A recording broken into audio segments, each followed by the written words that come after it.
అందరికీ నమస్కారం. నా పేరు చందన. మీ పేరు? నేను ఇప్పుడు ఒక న్యూ మామ్‌ని అనమాట.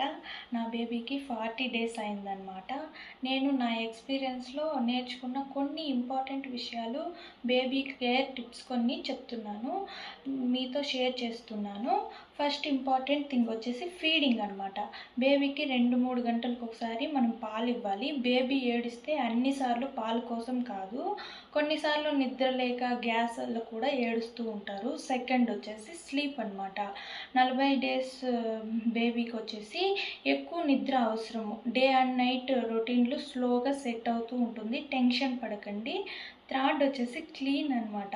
బేబీని మనము క్లీన్గా మెయింటైన్ చేయాలి.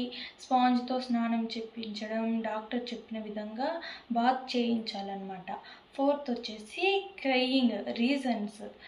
ఫస్ట్ వన్ వచ్చేసి ఆకలి, తడి డైపర్ లేదా క్లాత్స్ అనమాట, తడి క్లాత్స్. మూడోది వచ్చేసి గ్యాస్ ప్రాబ్లము. నాలుగోది వచ్చేసి స్లీప్ అనమాట. ఫిఫ్త్ వన్ వచ్చేసి అమ్మ కేర్ అనమాట. అమ్మ హెల్తీగా ఉంటేనే కదా బేబీ కూడా హెల్తీగా ఉంటుంది. మంచి ఫుడ్, రెస్ట్ తీసుకోవాలి. ఇవన్నీ నేను నా ఎక్స్పీరియన్స్తో చెప్పిన టిప్స్ అనమాట. మీ అందరికీ యూస్ఫుల్ అవుతుంది అనుకుంటున్నాను. వీడియో నచ్చితే లైక్ చేయండి. ఇంకా ఇటువంటి వీడియోస్ కోసం సబ్స్క్రైబ్ చేసుకోండి. Thank you for watching.